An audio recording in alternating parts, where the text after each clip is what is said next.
Alors aujourd'hui, l'heure est grave. Comment tailler les rosiers? Alors là, à peine énoncé, la moitié des jardiniers amateurs s'enfuient en courant en disant « Ah, c'est trop compliqué, les rosiers, on comprend rien ». Et c'est vrai qu'on comprend rien. Donc ici, vous avez un rosier grimpant qui est remontant puisqu'on est en décembre et qui fait encore des petites fleurettes. Et donc en fait, il a été taillé par les propriétaires un peu à l'arrache, on va dire. Donc on va essayer de vous faire comprendre comment rendre un rosier grimpant esthétique et fonctionnel, puisque l'idée c'est quand même qu'il grimpe, alors que là il est plutôt construit comme un arbuste, conduit comme un arbuste, ce qui n'est pas l'objectif. Donc normalement, vous preniez un grimpant, il a plusieurs tiges fortes, qu'on appelle les charpentières. C'est un mot grossier mais important. Donc par exemple sur ce rosier là, il y a cette branche là qui est clairement une charpentière. C'est une branche importante qui est assez, ferme, qui monte tout droit et on voit que la sève y grimpe bien. Par contre là où ça se gâte, c'est que la charpentière elle fait évidemment des subdivisions et que normalement sur un grimpant, quand vous attaquez les subdivisions, chaque année il faut couper à peu près à 3 yeux. Alors les yeux, qu'est-ce que c'est? C'est jamais que des bourgeons. On ne sait pas pourquoi on appelle ça des yeux sur les rosiers, parce que tout le monde du coup est perturbé.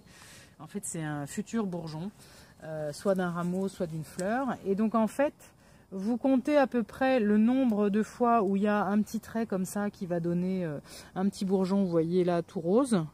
Ici je compte 1, 2, 3, vous voyez ces petits traits là horizontaux. Bon, et ben donc en fait, en vrai, j'aurais dû couper le rosier à cet endroit-là. Il y a belle lurette, parce que là il s'est déjà divisé, etc. Donc du coup, je vais le laisser lui, parce qu'il est quand même joli, et au bout il y a des bourgeons. Mais sachez qu'à partir de la charpentière, il faut laisser 3 bourgeons, et puis tailler à ce moment-là, et ça va se resubdiviser après. Alors, une fois que vous êtes sur la floraison, c'est bien de tailler en fait après que la rose est fanée. Donc ici, vous pouvez tailler, on va dire, au-dessus d'un bourgeon. Voilà. Alors ce qui complique un peu, c'est que normalement les rosiers, il faut les couper en billets à l'opposé du bourgeon pour que l'eau ne stagne pas. Si vous n'y arrivez pas, c'est pas grave. Retenez juste qu'il faut tailler bien au-dessus du bourgeon, comme pour les arbustes, et pas en plein milieu du rameau. Donc il vaut mieux faire ça, voilà, que couper ici ou en plein milieu, ce qui n'aurait pas de sens. Très important, le rosier grimpant, il a besoin d'être tordu pour fleurir. Ça le stimule. Donc ne le laissez pas partir tout droit, ça sert à rien. Il faut le tordre, il faut le rendre complètement biscornu et à ce moment-là, il va devenir très florifère. Donc ici, par exemple, l'erreur, c'est qu'on le laisse un peu pousser comme un arbuste. Du coup, il se développe comme un arbuste et pas vraiment comme une grimpante. Alors, on va repartir donc sur celle-là. Là, on a taillé ici, ça c'est pas mal. Ici, on va compter aussi 1, 2, 3. Et donc, je recoupe, on va dire, ici. Voilà. Là, on va compter. Je devrais tout couper, mais il y a des bourgeons. Alors ça me fend le cœur. J'ai vraiment pas du tout envie de les enlever. On va dire dans 2 mois. Et d'ici là, on le tord. C'est-à-dire qu'on le contraint. Voilà. Et on l'attache pour qu'il fleurisse. Sinon, il fleurit beaucoup moins.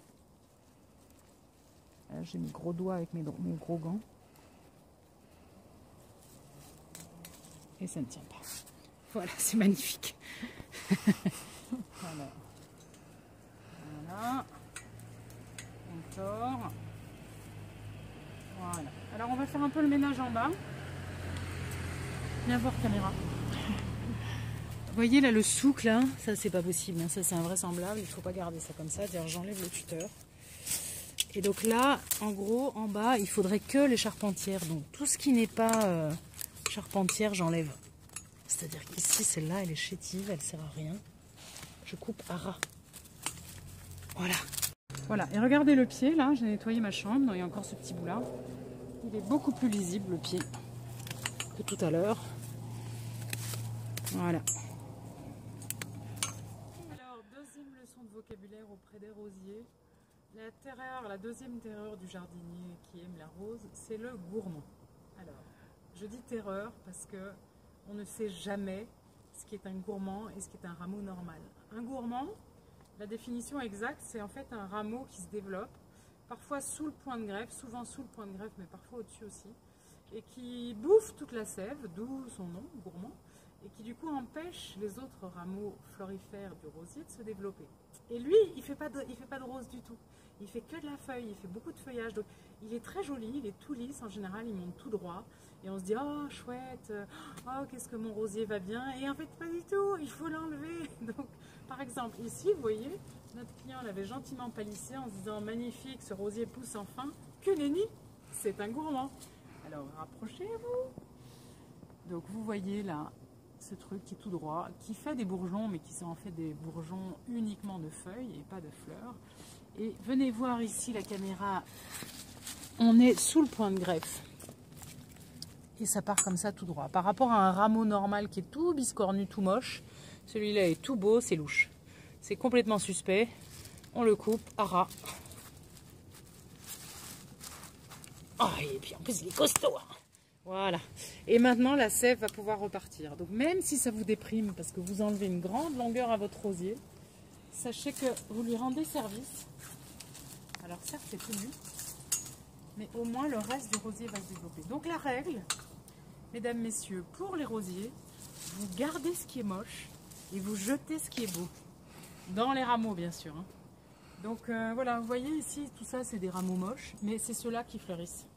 Donc c'est ceux-là qu'il faut privilégier. Et le gourmand, en fait, il empêche ces rameaux moches, mais florifères, de se développer. Voilà. La nature est cruelle. Et c'est qui la gourmande? Ah, et là aussi, on dirait qu'il y en a un. Voilà. Encore un gourmand ici. Voilà, là, puis ils sont méchants. Voilà. Oh, une coupe très moche. Voilà. Bon.